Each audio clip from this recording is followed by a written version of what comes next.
I wish he could have told us about the world he saw.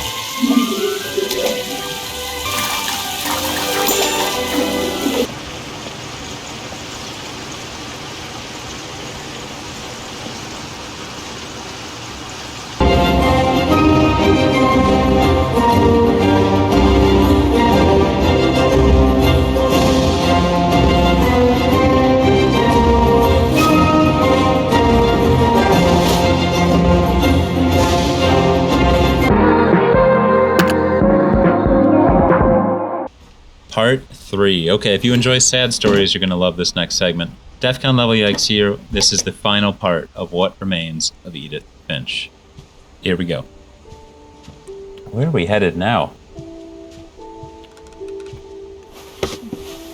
After Sam died, my mom and Edie got really close. They'd both lost a lot. I feel like it's one of the main things you can bond over in this family, unfortunately.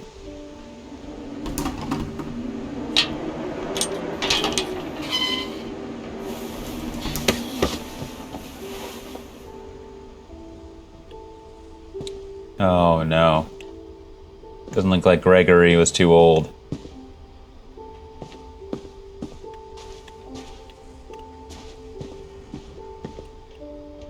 Give him nice little lockers.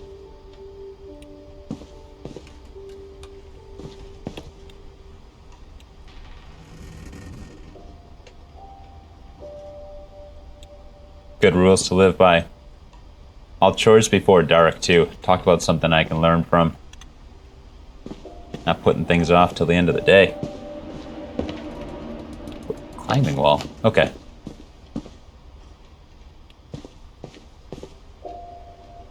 Raise flag at 7:30. Breakfast, quiet time. Jump route. Okay, so there's a workout routine here. There's some very different things going on in this room. I can't imagine my mom ever writing poetry, and yet... A poem for Gus. Okay. Interesting. Well, I'm not sure. I have so many questions about where Dawn's belongings are, but let's check out Gregory's first.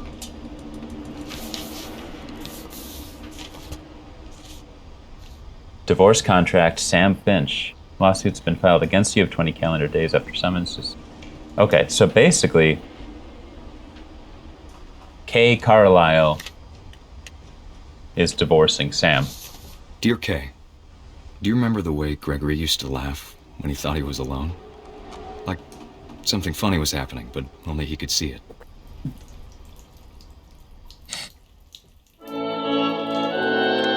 I think he saw things the rest of us don't.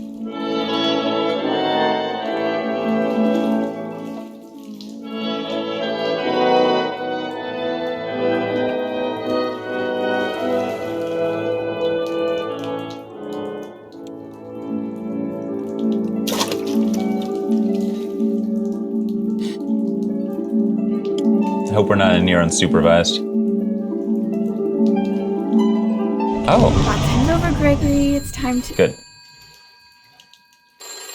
Hold on, sweetie. Hello? Sam, I told you I don't want to talk right now. So that must have been Kay. What he saw. What his world was like. See if I can pop all of them. One more. There it is. I'm a winner. He reminded me so much of Calvin. Lost in his imagination. It's a whole ballet here. Whatever it was he saw.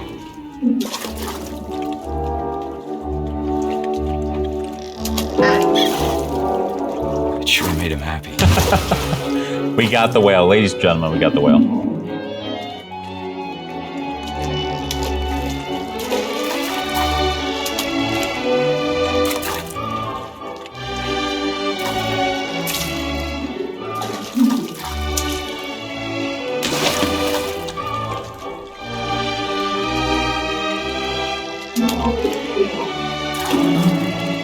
Whoa.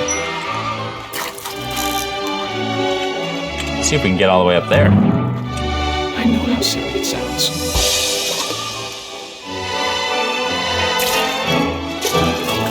That I worried about a baby being too happy.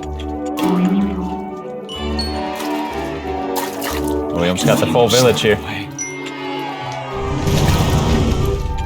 Sorry about that, Gregory. I know you did everything you could.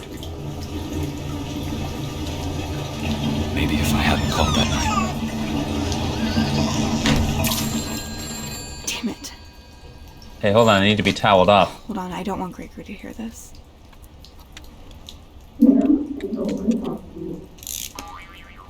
Oh, there's my frog.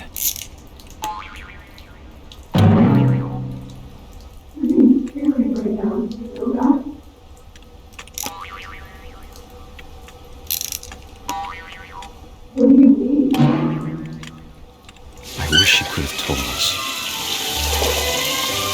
No. The world he saw. We've got to stop the faucet.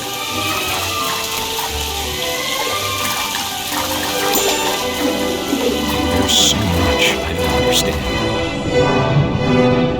About Gregory. About everything.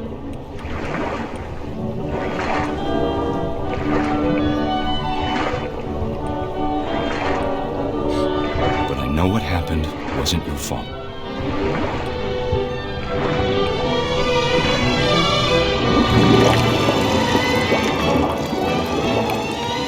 I'm sure he's happy. And he'd want you to be happy too. Good luck, Kay. Love, Sam. Oh, that's heavy. And no wonder they're divorced.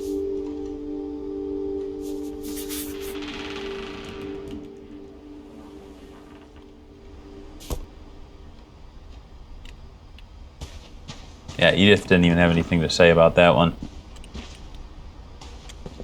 It's gotten dark out.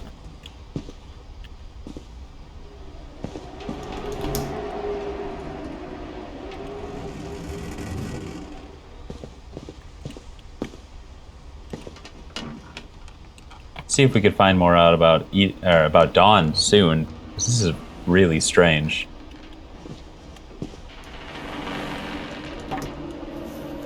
A poem for Gus, who always said the wedding was a bad idea. Our father never hit us kids, at least not very hard, before the day my brother said with teenage disregard that he'd be dead before he'd see a wedding in our yard.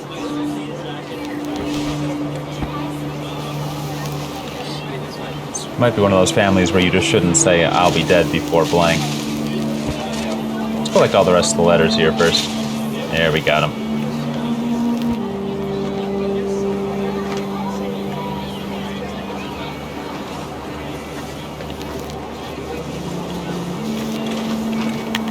My father made him come, of course, but Gus stood far apart, just flew his kite and bottled up the storm inside his heart.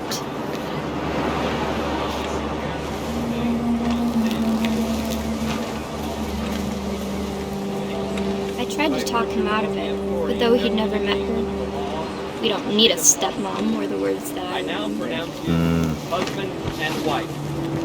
You can use the kite to destroy the ceremony here.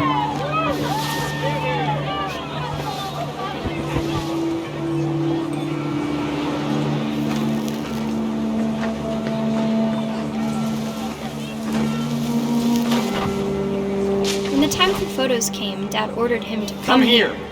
But Gus declined, and as a sign held up his middle finger.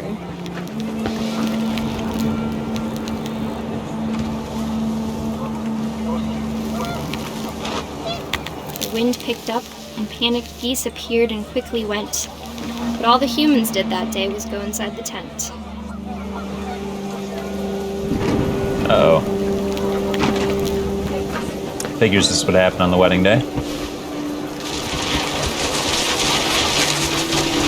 The rain We're gathering came down chairs. in buckets then, but no one seemed afraid that nature might destroy the tent our dad had crudely made.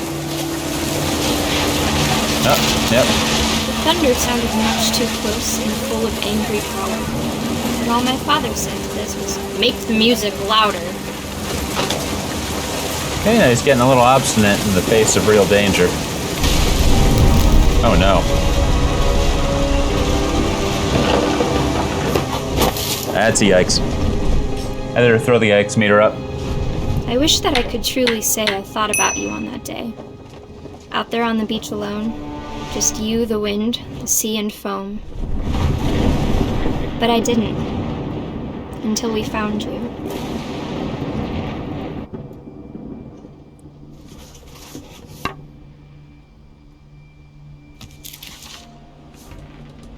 She never talked about him, but Mom told me once if I was a boy, they were going to name me Gus.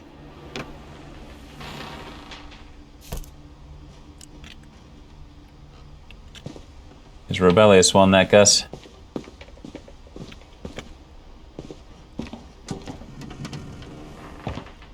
It's kind of a wonder that any of them stuck around so long. After her brothers died.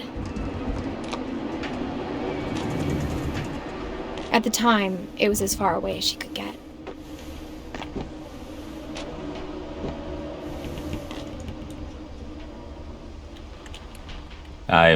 It didn't put two and two together that Dawn, of course, is her mother. Guess she hadn't really used her first name very much.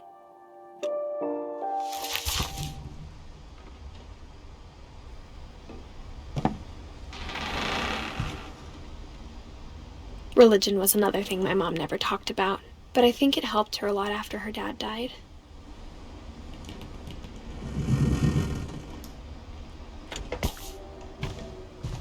So if I'm reading that correctly, the mom, Gus, and Gregory were all the children of Sam and Kay? And Dawn was the only one who survived for, well, at least to the point we're talking about. She spent a summer building houses in Calcutta, where she met my dad, Sanjay. Okay, Sanjay is the dad then. And we did see his gravestone outside in the cemetery, but haven't heard much about what happened to him yet.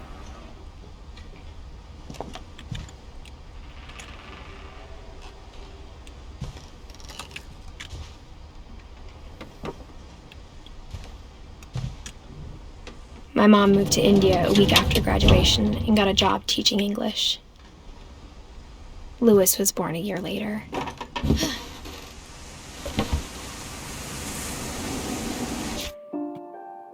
Okay, Louis being one of the three kids that Dawn and Sanjay had. Alright. I'm keeping up. I get this.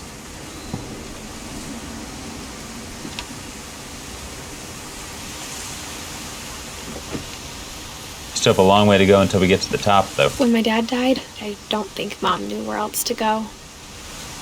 I'm sure Edie was happy to have her back. And to see kids in the house again. Okay. So maybe Sanjay never actually lived here.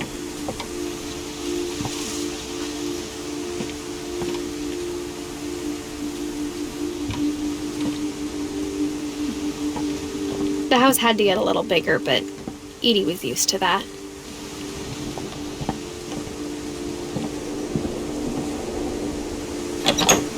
I suppose you need to make more room if you keep boarding up And bedrooms. For a while, things were good. Almost normal. Oh, they went to school here, too.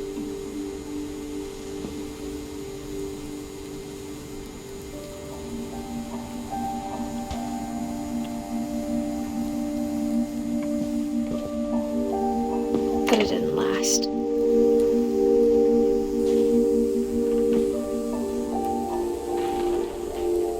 Oh, they even did some segment on the curse as part of their studies. Our family history, fact or fiction. That's something every family should do, I feel, when the time is right.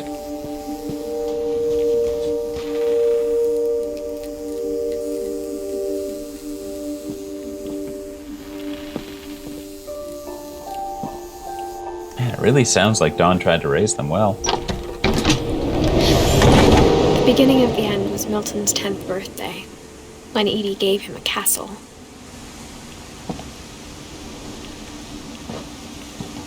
Let's check out Milton's place before heading up the side there. Wow, this feels real dangerous.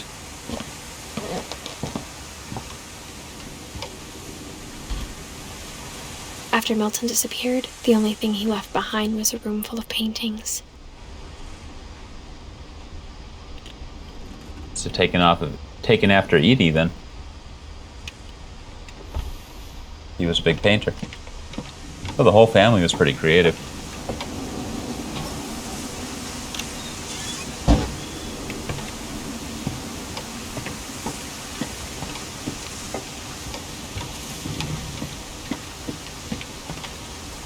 What else here? Huh. It's a shame this family had so much misfortune on them, because they had the coolest place in the world to live.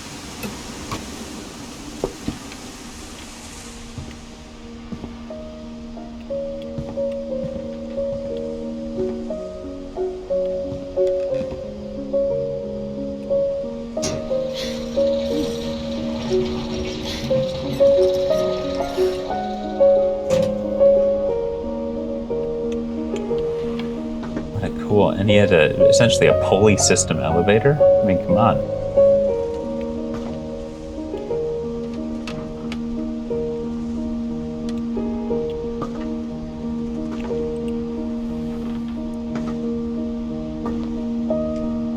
Seems that Milton really liked castles, yeah. Milton Finch in The Magic Paintbrush.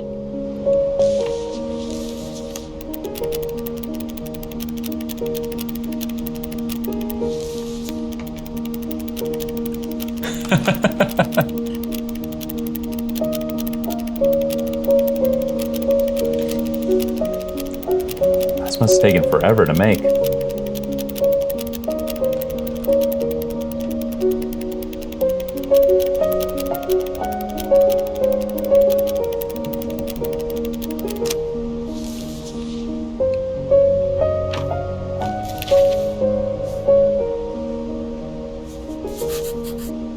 I was 4 when Milton disappeared.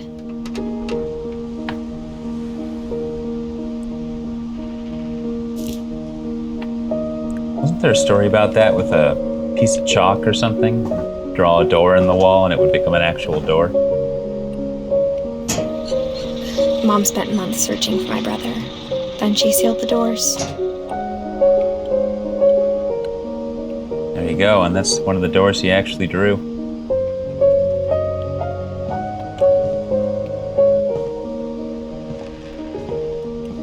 Oh, it seems kind of ridiculous, but I did go over and click on it just to make sure it didn't, open. Whatever Milton had found in the house, Mom didn't want it getting out.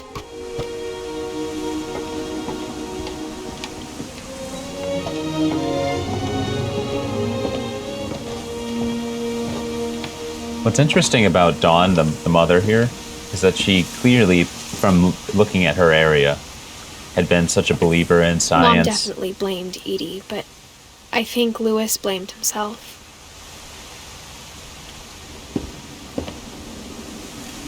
The mother's such a believer in science and reason and thought. After he graduated, he just spent more and more time in his room. Until Mom got him a job at the cannery.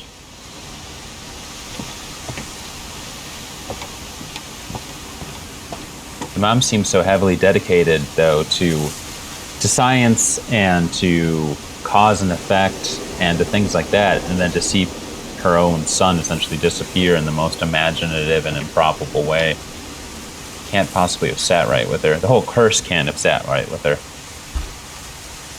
Everyone always told me to stay out of Lewis's room. Except Lewis.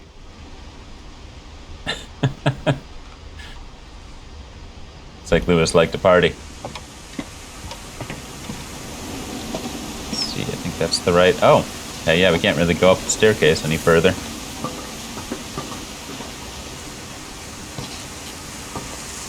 Hope there's some other way up to this top room, because I really do want to see it. What a crazy, dangerous setup.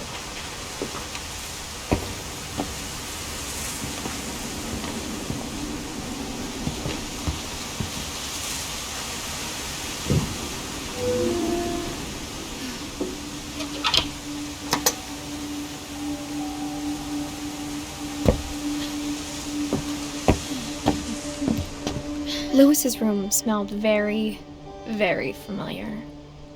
That part of him lived on.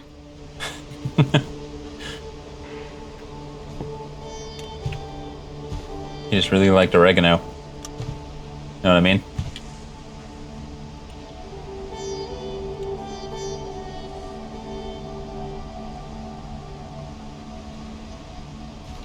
He was so proud of being Indian. I think for him, it was a way to be something other than just a Finch. I suppose knowing the reputation of the Finches, you'd be looking for any way out of describing yourself as just another Finch. Into that in just one moment. Let's see if we can play a game. Lewis and I spent a lot of time playing games together, but he was surprisingly bad at them. He died a lot.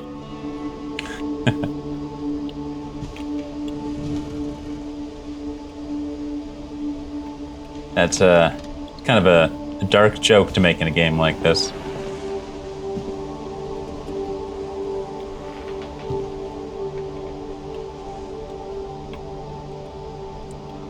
I think he has a cool setup though. See what the deal is.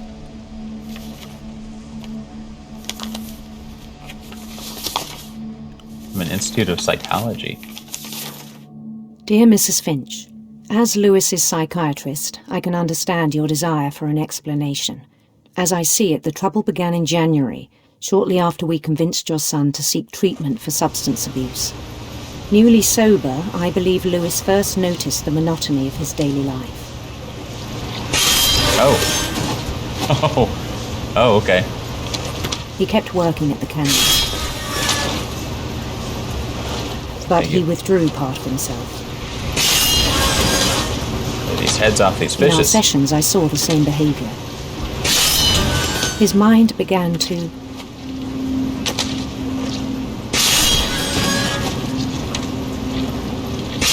What's that? Again to what? wander. Oh, I wasn't even trying to walk. I asked him to describe it. He said he started small, imagining a labyrinth. He'd feel his way about. Then something moved. Bats. It's actually stressing me out right now because I am focusing on the maze, And but toads.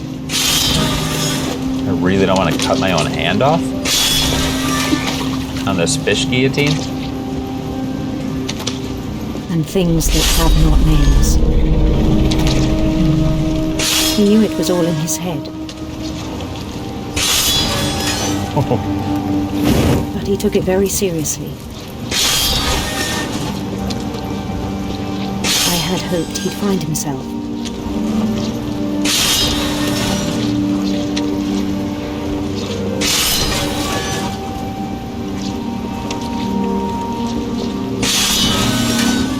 But he found something more.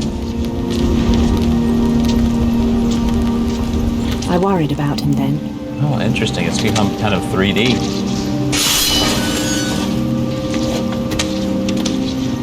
Daydreaming at the cannery. I spoke with his boss. But he said Lewis had become a model employee. Methodical, tireless, focused. I have Like a done a pretty whole good new job Lewis. so far. So I let him go on.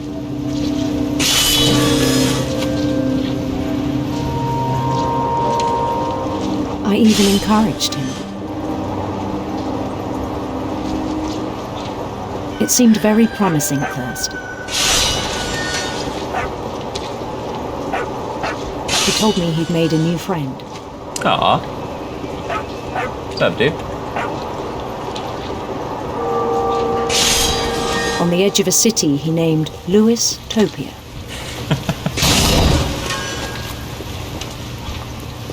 He built the city up slowly, brick by brick. Hello, you. Then he made musicians.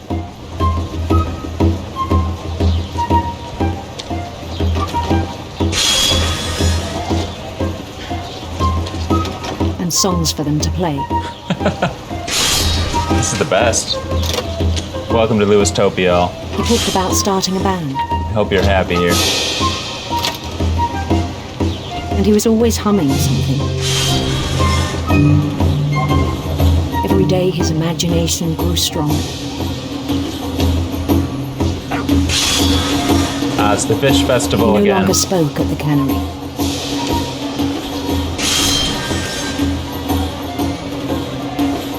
But his chopping was as reliable as ever. Then one day it struck him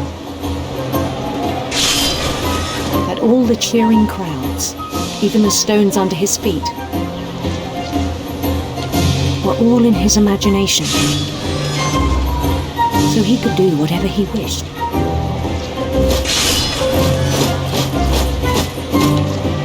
He held an election for mayor. And he won. Go, Lewis. They begged him to stay, but his mind was already wandering. It became a game for him. Gotta get through these fish. When's my 10-minute break? He'd conquer a city, then immediately push on. New Louisville.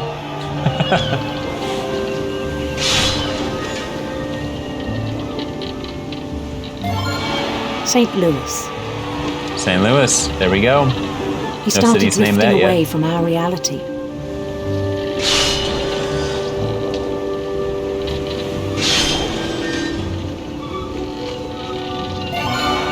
Minneapolis.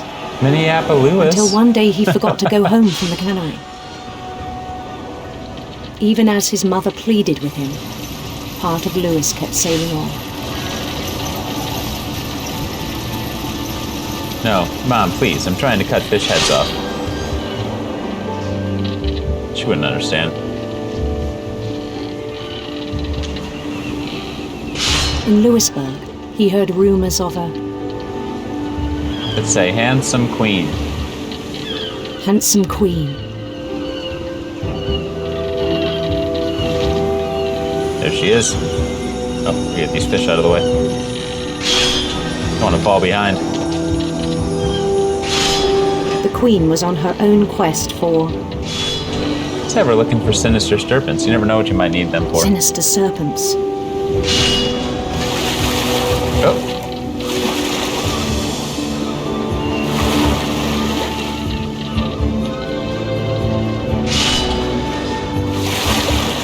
He followed the sound of her say silver harp. silver Sounds quite harp. lovely.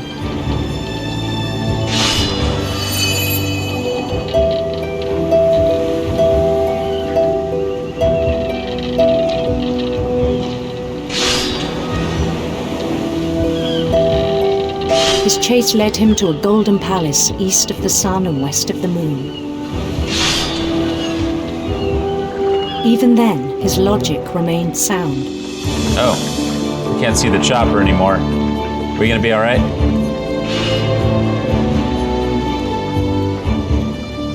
I just feel like I'm He not knew the world focusing on was the task all in at his hand here. imagination.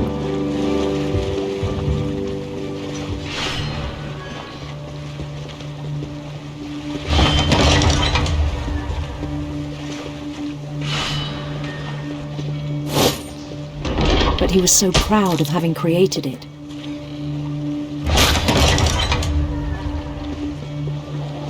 In his own eyes, he'd become something greater than a king.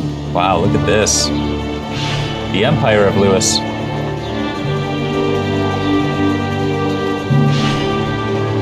For someone who'd never known success in the real world, I think it was overwhelming.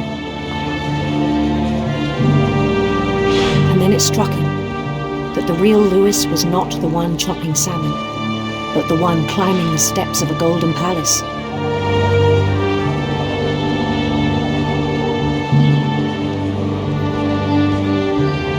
My imagination is as real as my body, he told me.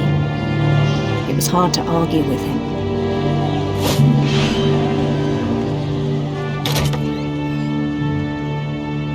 Oh.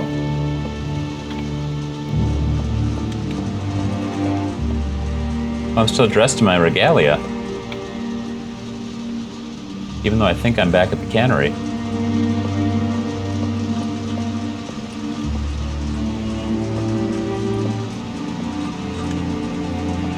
I am at the cannery. Let me guess, this is Lewis's. Ask me how I know. Oh, that's the place they ordered from, Imperial Palace, for the final meal. Okay, Began to forget the world we know.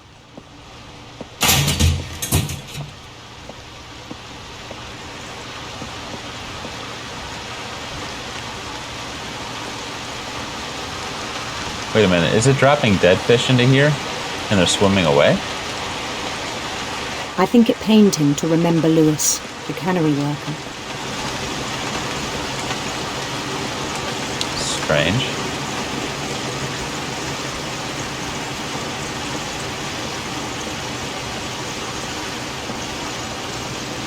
He began to despise the man with a royal contempt.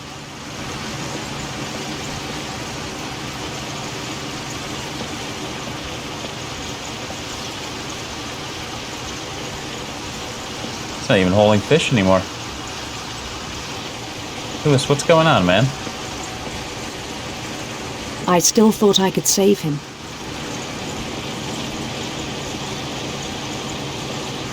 Even after he said he was being crowned king over all the lands of wonder.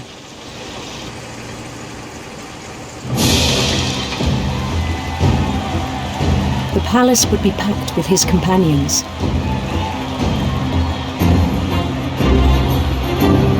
Thank you, thank you, thank you. Good to see you again. Hello. How are you? Try the salmon. I'm on a conveyor belt still. Including the wise Calico who'd insisted on advising him. Molly makes a return.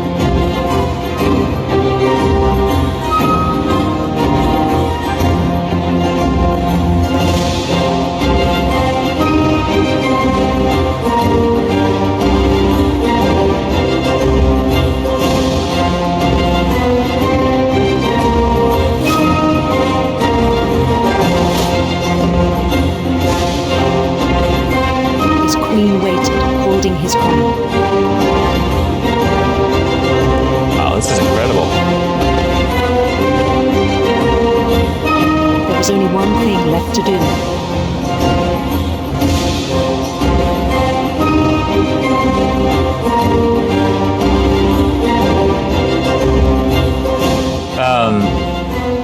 Hold on.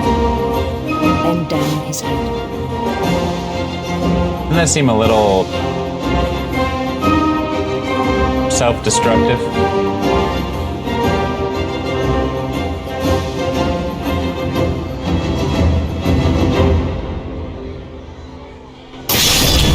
The rest I think you know. Mrs. Finch, your son was a kind man who will be missed by all of us who knew him. That is grisly.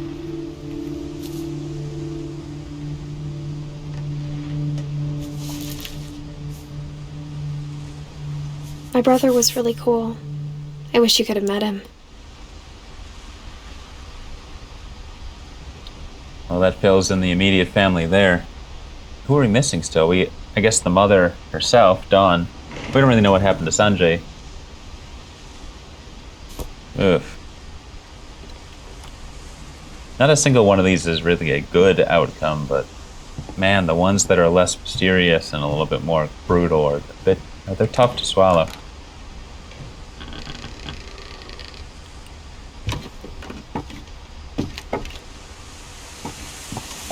On the way back from Lewis's funeral, my mom told me to start packing. Okay, so maybe it was that point. She waited until the day before we left to tell Edie. Oh, okay.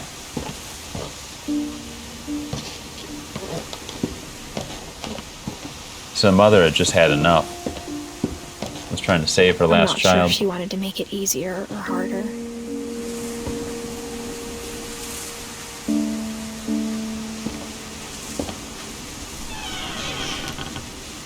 wish we'd stayed.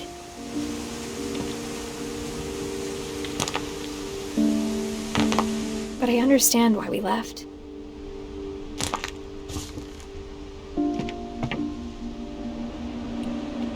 I wonder, was she not? Edith herself, not Dawn, but Edith, was she not worried about what would happen to her? And surely you'd see this curse and you'd think to yourself, I have to get out of here. It doesn't seem to be her reaction. My mom ended up leaving everything behind.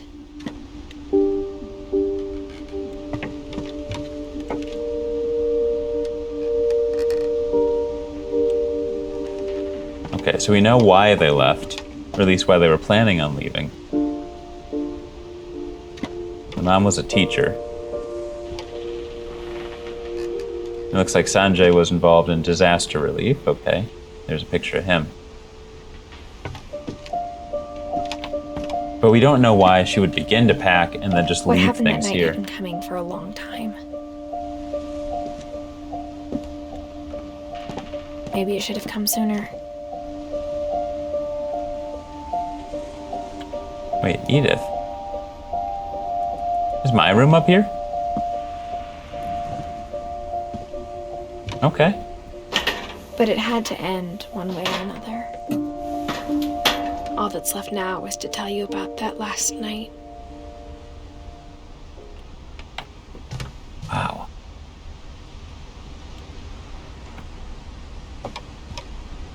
It's the kind of room a kid would dream of having.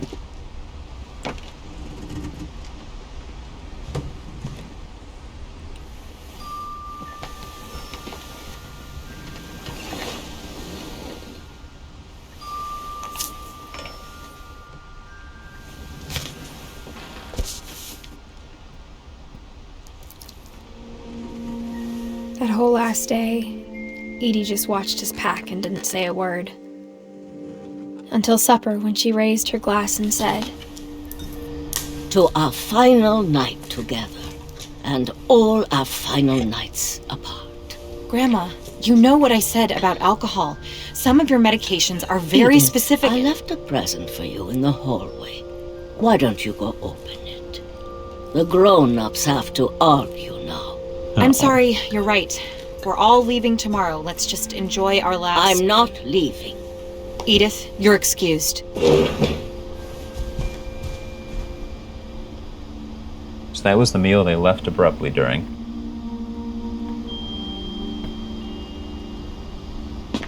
She said, I left a gift for you.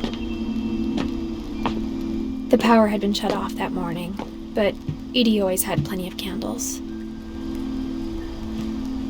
When my mom sealed the library, I don't think she knew about the other entrance. Or that Edie had a key to it.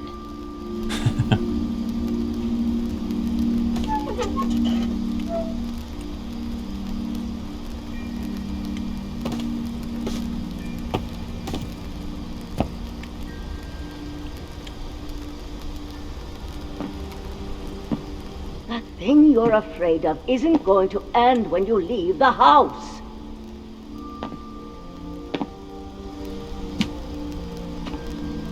Edith has a right to know these stories. My children are dead because of your stories. I don't know if that's true or not. I think it's best if Edith and I leave tonight.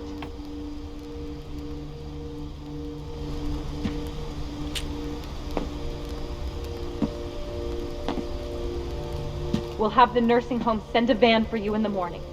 Okay?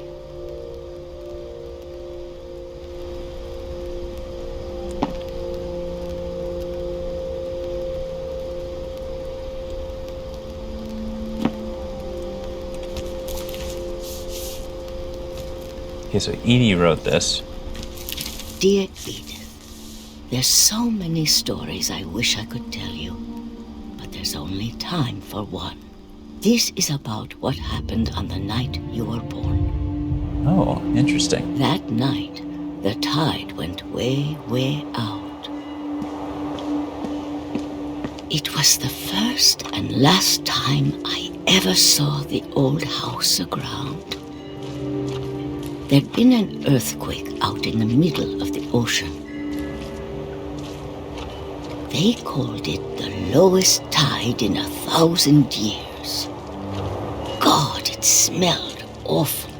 I can imagine. No, I've seen that house every day of my life.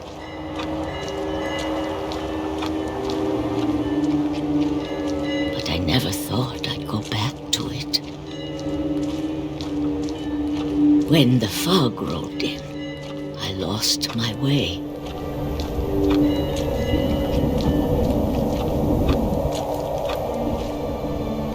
I continued walking straight. I'm hoping I won't Around. get turned around.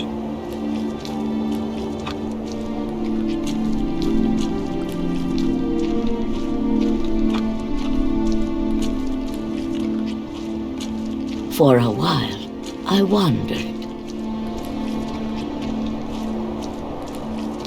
I started seeing things.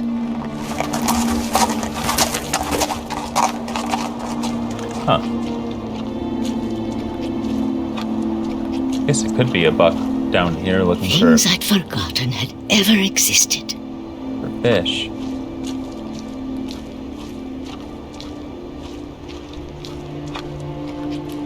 But when I saw them, they felt like old friends. That night, a lot of things came back to me. We're getting close? Looks like we might be. Or maybe I came back to them.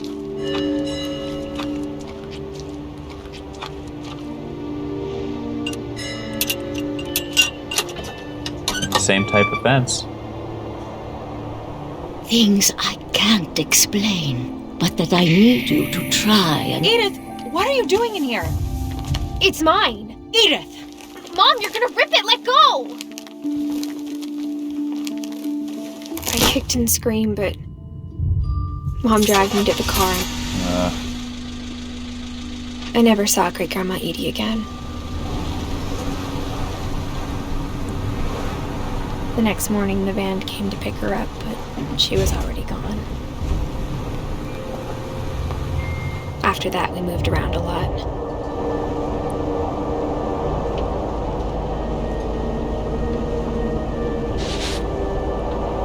We both tried to make the best of it.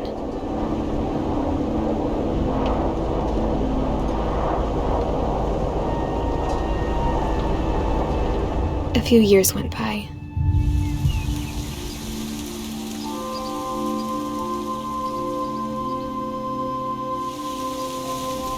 My mom didn't like to talk about it, but she started getting sick a lot. The rest happened pretty quickly.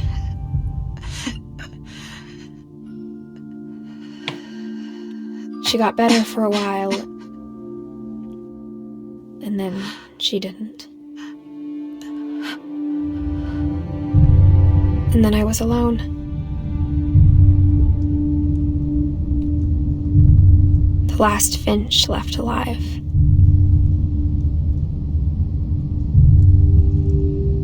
Until I found out about you.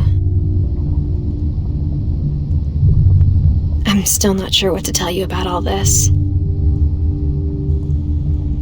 If we lived forever, maybe we'd have time to understand things. But as it is, I think the best we can do is try to open our eyes. And appreciate how strange and brief all of this is. This journal was supposed to be for you. But now I hope you'll never see it. I just want to meet you and tell you all these stories myself. But I guess if you're reading this now, things didn't work out that way.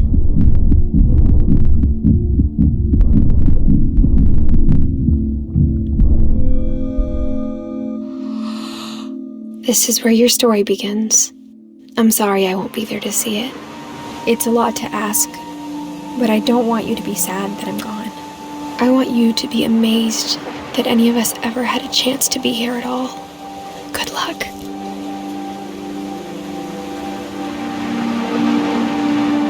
Oh, wow.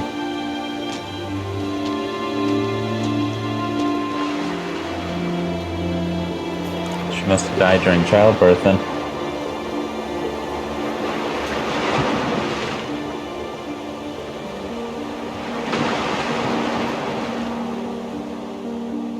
Oh, wow.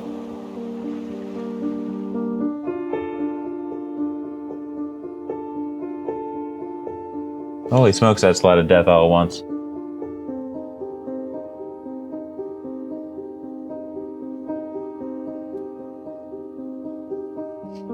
Beautiful story, though, and really, really creative way of telling it. But, yeah, tough one. You can't really root for anybody in it. Because no one survives.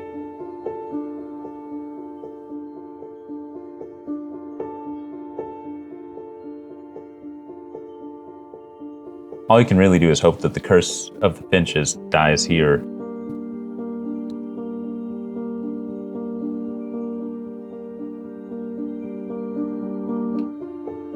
This game made such good use of props, by the way. Just seeing this ending sequence really reminds me of that. Everything from the painting on the walls, to the paintings and the pictures on the walls, to the objects kept in the rooms, the abandoned rooms people used to live in them. So I guess I don't know whether it's explicitly stated what happened to Edie herself. After the mom and Edith left, whether, you know, her drinking with her medication was what caused her to die, or if she actually physically left the home. It was a little ambiguous there to me, but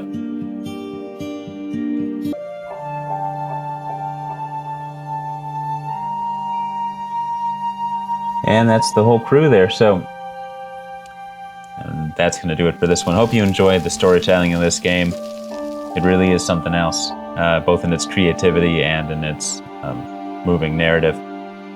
We'll be back next time for another horror game. Take care.